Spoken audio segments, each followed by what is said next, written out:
Yo, welcome back. Today we have a distinguished guest here. We have a San Jose State graduate. We have Mhm. an editorial intern for Expressions Magazine. We Oh, have not only a beat reporter for the San Jose State men's basketball and San Jose State men's football teams, a former managing editor of the Sphere, and oh my now God. currently a freelance writer for the Mercury News covering all things San Jose State football. Today we have Aaron Johnson here with me. Aaron, how are you doing today? I'm doing great. I'm feeling better after that amazing intro you just gave me. So I'm I feeling I really tried, I need the people to understand that you have credentials to be talking ball. thank you. Appreciate that. Today we want to talk a little bit about San Jose State. They're 2/3 of the way through the season, so we have a really good idea of the type of team that they are. And they come into the season preseason ranked third. They are favored in 6 of their games. They currently sit 3-5 though. How's it been watching and covering this team just for you? Man, I mean, it's been a very crazy ride because coming into this, as you know, a lot of people know San Jose State projected third in the whole conference, and that Central Michigan game happens, and it just came out the gates flat. And then from that moment, I was a little concerned because I knew we'd be going 0-2 because we weren't going to be beating Texas. So from that point on, it's just been tough because they've lost. This is what Coach Kennis kept saying in all of his interviews, post game press conferences. He said they've lost most of their losses have been heart wrenching losses, and it's been absolutely tough to watch. They've struggled to close out games, and it's just been really disappointing because the expectations were so high. But the offense has kind of lived up to expectations with the air raid, with Scudero, Egit, Scholes, all kind of performing. But yeah, it's been very kind of tough to cover this team just because of the fact that I felt like for a while that they were playing under the standard or under their potential as they could, and it's just tough. I mean, they beat Hawaii, which is a big win, and I think they can get the season back on track. I'm getting a little ahead of myself, but yeah, no, it's been a little interesting, and they've just found ways to kind of lose games. And it even looked like in that Hawaii game that they were going to lose it because Hawaii got their hands on the onside kick for a second before letting it go out of bounds, which would have been terrifying. But yeah, that's kind of my thoughts on the season so far.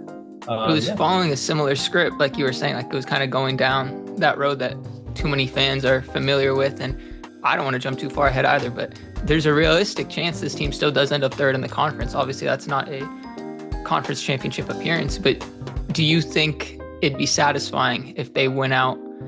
Maybe they lose to San Diego State. That's probably a real possibility, but they'd still end up third in the conference almost at that point. Is that a satisfying result?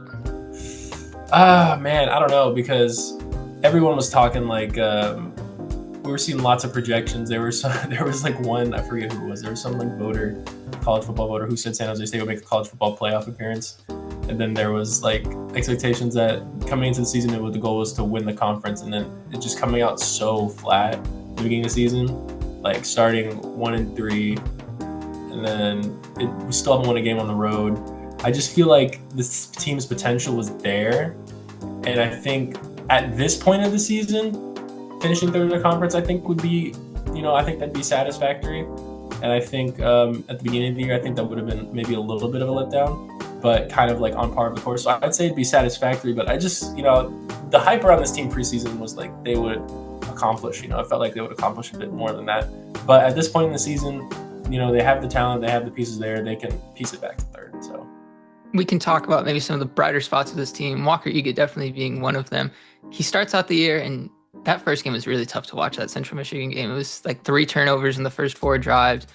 At a certain point, you were just looking man, they come back down the field twice in that game, and we'll talk about field goal struggles later, but he still showed that he can lead you down the field in those crucial moments. But I mean, after that shaky start, he has been 59% completion percentage, 2,607 yards, which is most on average per game in the nation, 17 touchdowns, and he hasn't thrown an interception since Texas. What have you seen that he comes in and takes the job from Emmett Brown last year? What have you seen from him that has just been so special this year? Man, I think he's really improved on his decision making a lot. Coach Stutzman was kind of talking about this. He's recently, and just this first name I mentioned is in the past couple weeks, he's been scrambling a lot more. But what I've noticed, he's been throwing the ball away, not forcing things. And then if you remember one of the interceptions in the Central Michigan game, he kind of forced into triple coverage in the back of the end zone. And then Coach Ken, I'm pretty sure after the game, was like, you can't do that. That's like not a good decision. So he's really like, I saw that he had the arm talent. He had like, all the intangibles to be a good quarterback. I saw last year, I think he, in that game against Boise, he threw for like 400 yards around there. So coming into the season, kind of a slow start against Central Michigan, but really ever since Texas, he's really, or the second half against Idaho, he's really just gone up. And he's just been making great decisions. He's been pretty accurate on his throws. The accuracy's a lot better on the deep ball. And I think he just has a good command over the team. He's a good leader for them. I know Stutzman said on one of the touchdowns against Utah State, the bomb to Leland Smith, apparently Eget signaled to Stutzman and called that play himself, essentially, is what Stutzman told me. He's kind of like, hey, no, let's run this. And then he bombed it to Leland for a touchdown. So that's pretty cool to hear. I think he just has a deep understanding of the offense. The spread and shred, everyone likes to talk about it, but it's a very, very fun offense to watch. It's very successful, as you've seen. Every stop Stutzman's gone to, the wide receivers put up big numbers. I mean, this year Scudero is out putting up more yards than Nick Nash is. Sure, we'll talk about that more later. But more importantly, it's very complex. It's very complicated. Sometimes it seems like it's maybe not, I don't want to say too complicated, but it takes a really steep learning curve. So with a whole new group of wide receivers learning it, it was a little difficult to get everyone on the same page in the beginning of the season. So having Eget as a second-year quarterback in that offense is key to understanding it, making sure everyone's on the same page because of all the option routes and all the different looks that offense has. So I think that's very important. His understanding of the offense, and the wide receivers too are understanding the offense more as the season goes along, which is why we're seeing, I think, these numbers rack up a little bit. So yeah, that's why I think Eget is having the success he has, and yeah, he's proven to be a great quarterback, and he's fourth in FBS in passing yards as well. So I just want to shout that out. You mentioned it, and I think it's been mentioned in a press conference too. The transfer portal is a reality. But having a quarterback learn the system, who stayed at San Jose State his entire career and learn the system, being able to enact it, and not to take anything away from a Danny Scudero or a Nick Nash, but there's a reason they're getting those deep balls so perfectly each time. And I think those are also two receivers who, from here and there, they had struggles with drops in their collegiate careers, but every time you could almost say Walker Eget is putting the ball on a dime for them, being able to make plays, and that's all you can really ask, is to put them into a position to succeed. And that's something I think we've seen from Walker. I think battling through his arm injury that we know he had a couple weeks ago, still playing through those games, is really, he's the quarterback you would want leading your team right now. And you hope a Senior Bowl appearance could even be possible. I think it's really cool to see him progressing through this year. And now we can talk about his receiving weapon. Danny Scudero leads the nation in receiving yards. He's the only receiver in the nation with over 1,000. He's fourth in receptions, second in touchdowns in the nation. He is the deep threat to this offense. Coming into the year, I thought Malachi Riley and him would switch slot routes and outside, but he's just completely taken over that role. What has been Danny Scudero's progression coming from spring all the way into now currently leading the nation receiving yards? Man, I don't know. I don't even know what his progression, I don't even know how to describe it, because he just came out the gates just immediately 180 yards Central Michigan. So I mean, it looked like he was just ready from the beginning. There was a funny story that apparently, I wrote about this in an article I did on Scudero, that essentially Stutzman went on a visit to his high school, and then basically Danny Sullivan, Scudero's high school coach at Midi, basically said that Scudero would be a great fit for this offense. And he's just like, oh, I got a guy for you, Scudero, that's the guy you want. And he was on Sac State at the time, so Stutzman couldn't get him. But then he hit the transfer portal, and he was their number one recruit, coming out of the offseason. He was like, okay, Ken, Stutzman, everyone, Billy Ray, they were all like, all right, let's get Scudero. We got to get Scudero. And they got him, and Danny Sullivan was right. This is a great fit for the spread and shred, and he's putting up amazing numbers. And the thing is, he's fast. He's just faster than everyone on the field. It looks like he's just running past guys, and that's just hard to cover. He's not the biggest guy, but he runs great routes. He's incredibly fast, and he gets open. And and the toughness too, because we saw him in the Utah State game. He was injured. I don't even know. After seeing those hits, maybe he shouldn't have played. But he literally told me, he was just like, man, I know those guys would do the same for me, so that's why I played through that. Because there was 3 different times he got hit. That was tough. He had to get. Am I allowed to curse on this show? Absolutely. He had to get damn near scraped off the field every single time. So, and it was crazy for me to see that and for him to battle through that. I think that earned a lot of respect from his teammates. I'm glad he got the bye week to get healthy after that. But, you mentioned his drops. Like, he did have 6 drops against Wyoming, but like after kind of hearing about that, like in the game, I was like, man, what's going on? But because I didn't really realize how the extent of the injury he had, but the reason he was dropping those passes because he was dealing with injury. Like, he couldn't really move his arms all the way up entirely. Mm-hmm. So that is kind of that kind of explains that little moment right there. And then, yeah, I mean, he's an absolute baller. And also what the team loves about him is just how unselfish he is. And, I think, who was it? I forgot who said this, but it was a coach on the team, and he said that, sometimes wide receivers are divas, and but he's the complete opposite of that. And really everyone in the room is the complete opposite of that. And so I think that's good to see. So, I mean, I don't know what else to say. It's just, other than that, he's a dog. The spread and shred can put up numbers, and you saw that last year.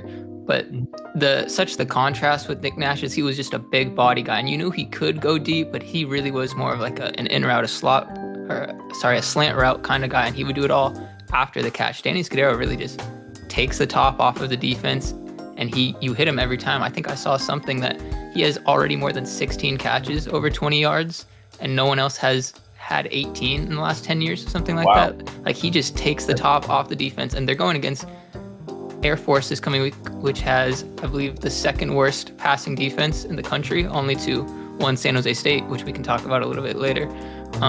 But yeah, there's just going to be more and more opportunities for him. And even against good passing defenses like a Texas, against a Hawaii was pretty decent. Wyoming's pretty decent. And he dominated Wyoming in the first half. So he has all the success in the world from what it looks like. And he has 2 outside receivers in Kyrie Scholes and Leland Smith.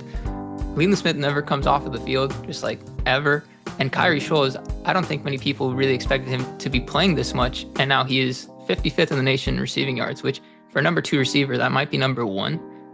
Can you talk about the depth there? Yeah, sure. I mean, Kyrie Scholes really only got the opportunity because, if we remember in Central Michigan, as bad as that loss was, also Malachi Riley out for the year, essentially. And then in the first quarter, I don't remember exactly when it was. It was within like the first 3 or 4 drives. It was pretty early in the game. And then what you didn't really notice is, or I remember noticing, is Matthew Coleman getting injured as well. Because after his big bowl game performance in Hawaii in 2024, you kind of expected him to get a bigger role in the offense. But so then after that, it was Kyrie Scholes' spot, essentially. So he was kind of below those 2 guys. And he's really risen to the occasion, man. He's looked great. He's run great routes. He got great hands, and he's really impressed me. I feel like he's always open too. I feel like him and Scudero are just always open, and he's been great to watch.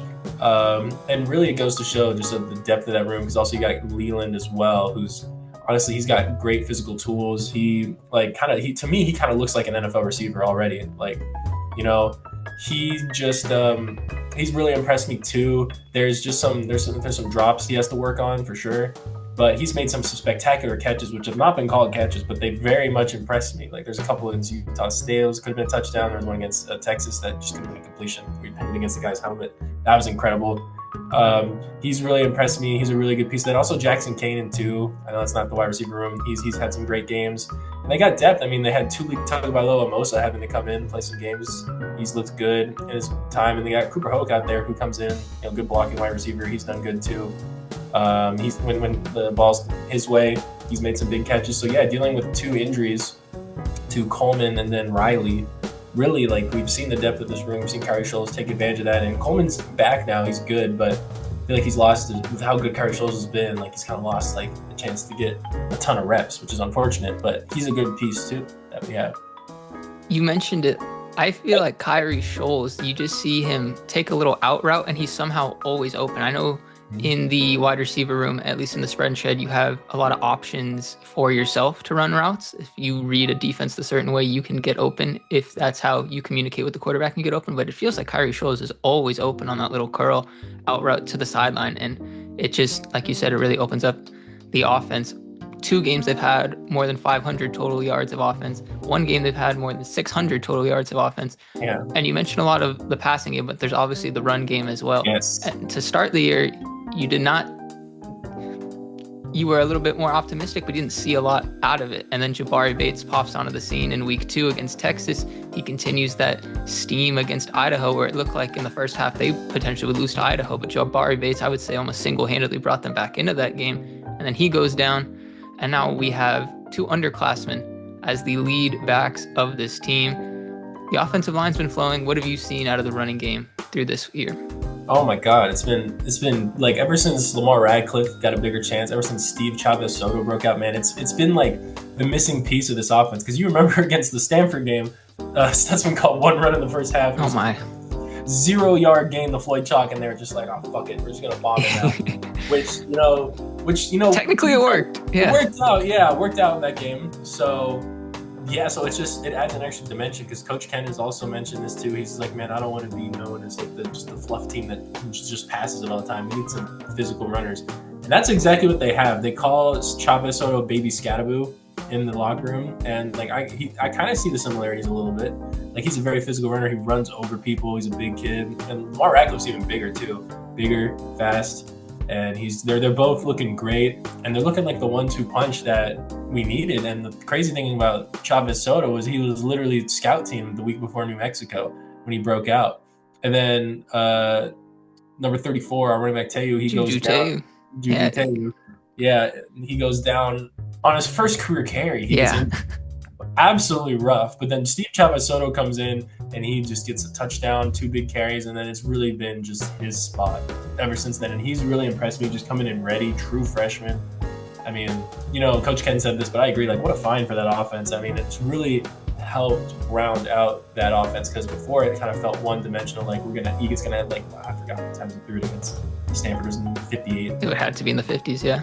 It was up there, so it felt like, oh man, is Egan gonna have to just throw it 58 times a game to keep us in this? But no, they got Bruiser. We can milk the clock, maybe take a little more time of possession away. But yeah, I mean, I'm really impressed with those guys. Physical, strong, they're big too, hard to bring down.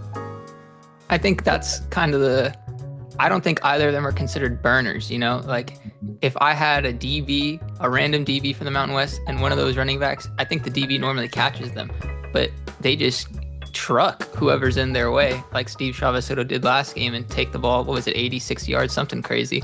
It's just really difficult to bring them down, and those running gaps have been open the offensive line. From the beginning of the year, it looked like it was going to be a catastrophe potentially. They were just getting beat off the edge consistently. But especially in these Mountain West games, they've really proven that they can give Walker Egan time, open the gaps up for the running game. It's been very nice to see them improve as well. Yeah, and then just real quick, Chavez Soto is kind of a similar case to Kyrie Stolz, where he's coming in for injury, and Floyd Chalk redshirting, and he's really just taking advantage of that. And him and Kyrie have really kind of grasped the starting role essentially. And just to piggyback off, I was going to transition to the defense, but now you got me a little bit more going. Last year, I think I wanted to have this conversation with you because I would argue the Ken Niumatalolo SJSU run more than anybody else in the entire world. You have the most on-hand depth of the what would you say, reign there? I don't know the word to describe it, but his tenure there. Mm-hmm. And last year, you'd see the running backs hardly ever get used, and you would say it's going to be difficult to find running backs to plug in and use them there. But this year, you get down to the bottom of the depth chart, and these are the guys that are producing the most in this run game. So it's been very nice to see the emergence of just Steve Chavez Soto. Saratri's in there. He got a couple of reps against, I think it was Wyoming. I mean, there are dudes in that room. Yeah. Defense. Now we have to talk about the defense. It is unfortunate that I mentioned earlier, you have 3 games over 500 yards of offense, and you are 1-2 in those games. Yes. I think we can start with the best part of the defense, though. I would say Nafafunga. Yeah. For PFF, he's ranked the 4th best interior defender in the entire nation. This is someone that not only does very well in the run game, but I think he's one of the best pass rushing interior linemen in the nation now. You can only take that so far as the interior lineman because you're always getting double teamed, and that's where you want a little bit more help off of the edge.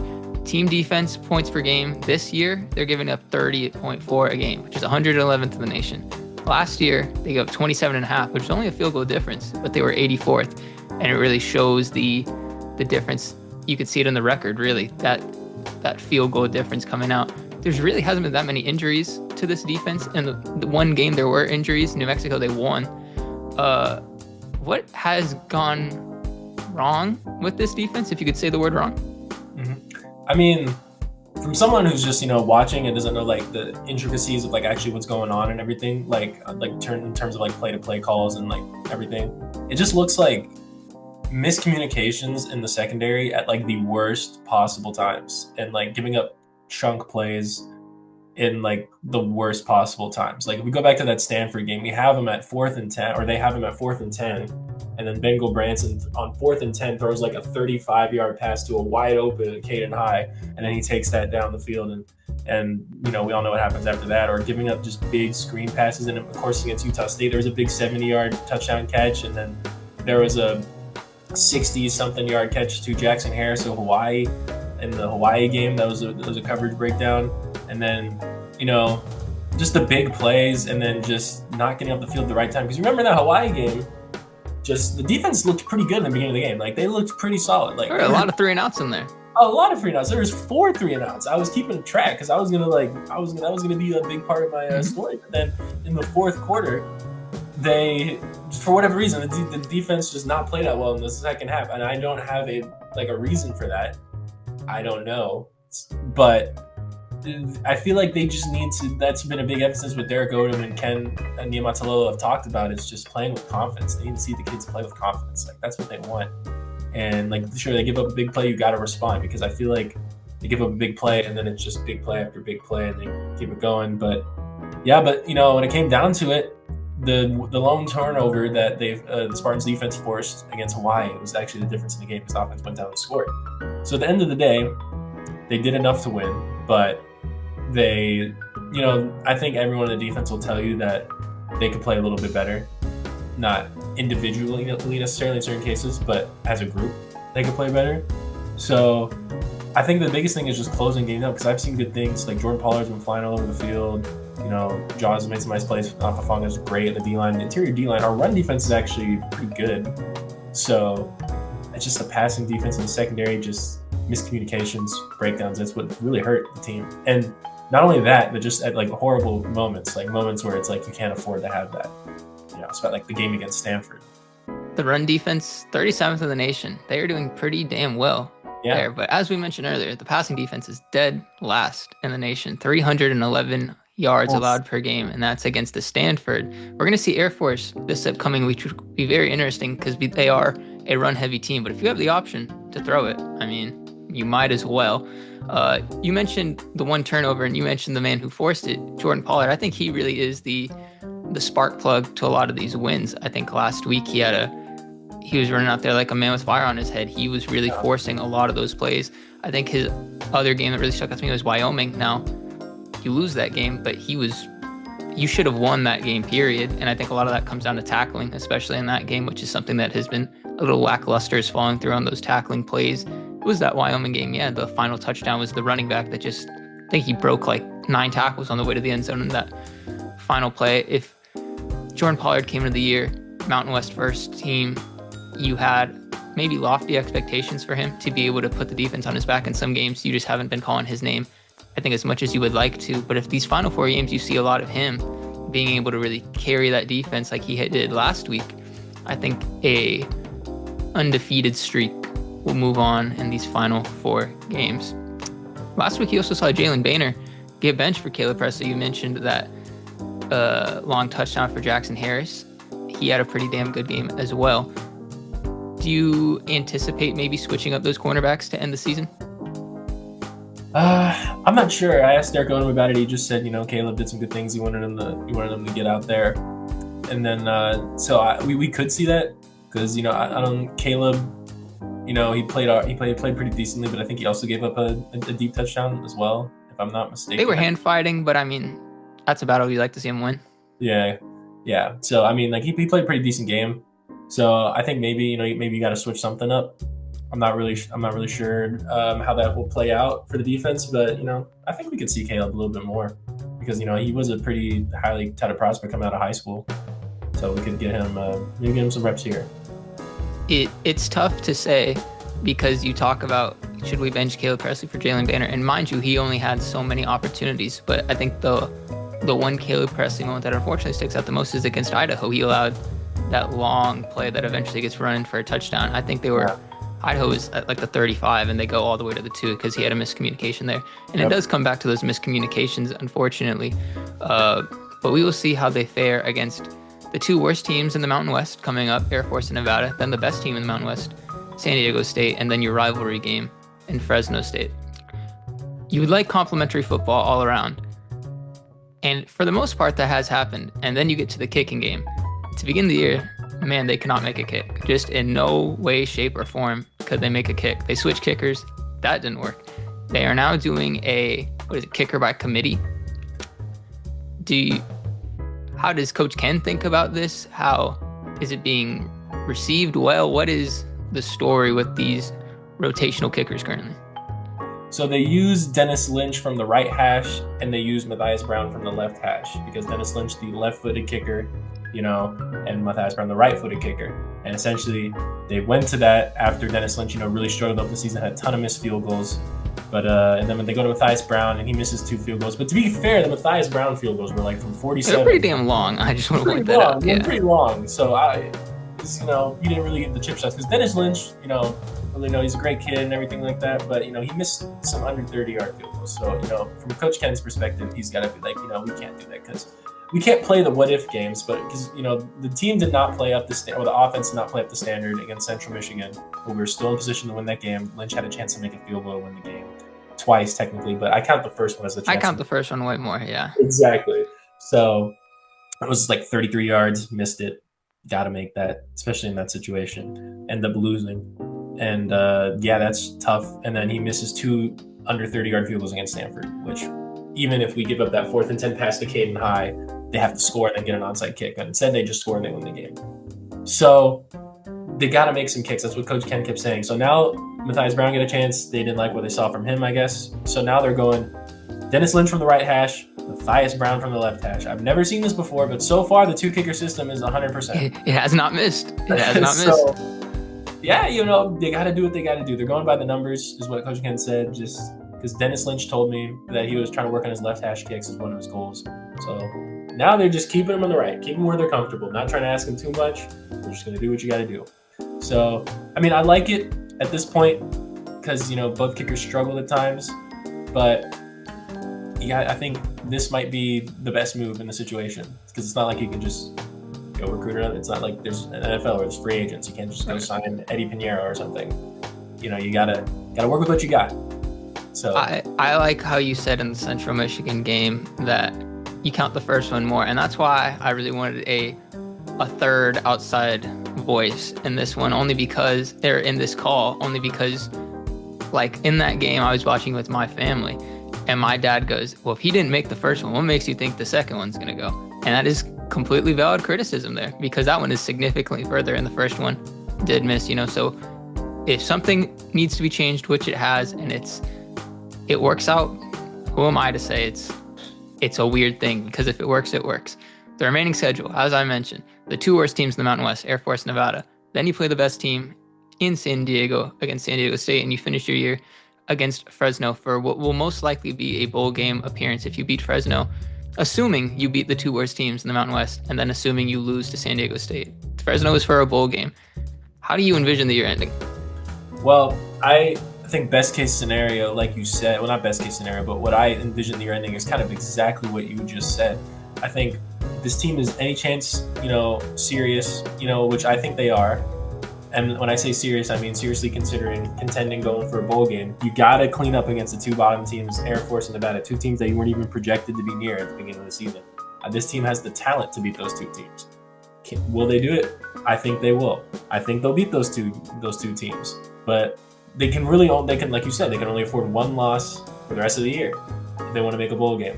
So that loss, I think, not that you're going to play to lose. They're obviously not going to play to lose. They feel like they can go and beat San Diego State. But I think you gotta, if that's the game to lose, essentially. Because if you lose to Air Force or Nevada, then you gotta go. Let's say you lose to Air Force, you gotta go 3-0 the rest of the year. I think San Diego State, that's a tough task to ask for. So I think you gotta win these 2. I think you fight against San Diego State, and I think you lose that one. You at least get Fresno back at home, And this team has played good at home. The only loss at home is against Central Michigan, like you said, or like we've been talking about. So the team plays well at home. Team has struggled on the road this year. So I think I see them going 3-1 at the end of the season, and I think bowl game. But the game against Fresno is going to be close. But they beat, we beat, or San Jose State beat Hawaii.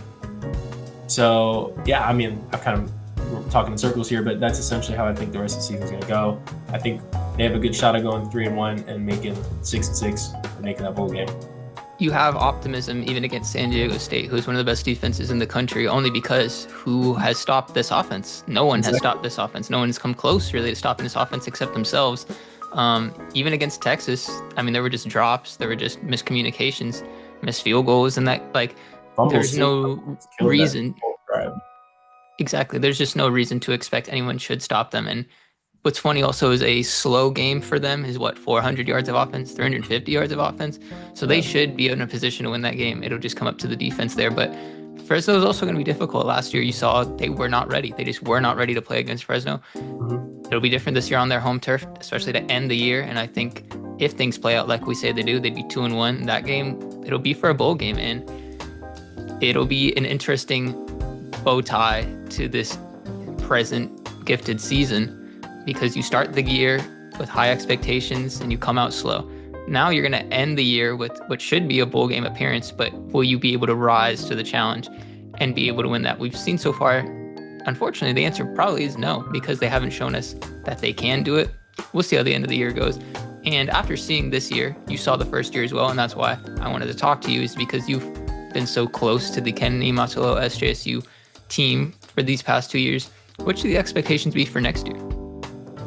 Man, it's a tough question to ask. I think the expectations for next year, one, the Mountain West is going to look completely different. Yeah. So it's going to be kind of hard to say. But I think, expectations for next year should be towards the top again, I feel. Because, we have this incredible offense of scheme of Stutzman that's, he's probably going to be back. Well, we don't know for sure, but I assume he's going to be back. And then, we got the defense that's been struggling, but I think they got to go maybe into the recruiting department a little bit, maybe grab some pieces, because Pollard and Fonga, their two best players, are going to be gone. So, and Jalen Paul Williams as well. So it's going to be tough. You're going to have to recruit some pieces for defense. I think, top three again is going to be kind of the expectations. Competing for a conference championship should be the expectations going into that year. So, especially with some of the quote unquote stronger teams leaving the. Yeah, both of the top teams are going to be gone. Both the top teams are going to be gone. So that opens the door for San Jose State. So as long as you stay the course, keep putting up what you're doing, I think they could be competing for that top spot. I mean, this year, obviously, as of right now, has not gone the way the team hoped. I mean, not as of right now, but I don't think if you told Coach Ken that they were going to be 3-5 after 8 games, I don't think he'd be happy with that at the beginning of the season. So it has not gone to expectations or this season. Period. But yeah. They have a chance to salvage it and still get a bowl game out of it. So I think they're in a decent spot. They have the favor of the schedule these next 2 weeks on their side. They just can't take it for granted. They can't act like Air Force and Nevada are just going to be pushover wins. They got to show up, execute, and be ready. Sounds great. And I do have one more, but because Zoom free is only giving you 40 minutes, and because, penny pinches, we are going to wrap these up right now. Of course. Do you have anything you want to plug, Aaron? I know you mentioned that you had an article on Danny Scudero out. Is there anything you want to plug? Anything I want to plug? I just, my Twitter is Vos_Aaron1. I tweet some stuff sometimes. Sometimes it's breaking news. Sometimes it's my articles in the Mercury News. You can follow me there. Check me out on the Mercury News. I write a couple stories a week, 3 to 2 stories a week about, San Jose State football, everything that's going on there. So that's what I do. Man, you love to hear it. I appreciate your insight greatly, Aaron. Thank you for your time. Thank you for watching. Please leave a comment down below how you think the rest of the season will go. Please leave a comment down below how you think next season will go.